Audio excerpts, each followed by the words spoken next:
One, two, three, four, five, six, seven, eight.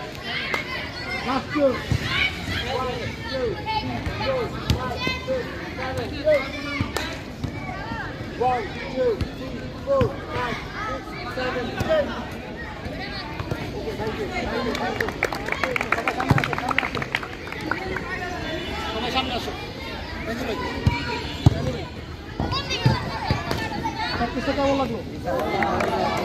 শোনো, সবসময় আমাদের যে আসো আমাদের মাঠ থেকে ছোটো, আমাদের দক্ষিণা মাঠ হয়তো বা উদ্বোধন করলে হয়তো বা আমাদের যদি ভাগ্য হয় সুভাগ্য হয় আমরা পেশায় যেতে পারবো। কিন্তু আমাদের যে প্রিয় কোচ মিন্টু স্যারের ছোটো মাঠের জন্য ওটা সম্ভাবনা করতে পারতেছে না। আসলে যদি বড়ো মাঠ হইতো মিন্টু স্যার কত ভালো প্র্যাকটিস করায়, আসলে ছোটো মাঠের জন্য আর একটু মনটা একটু করা। যাই হোক।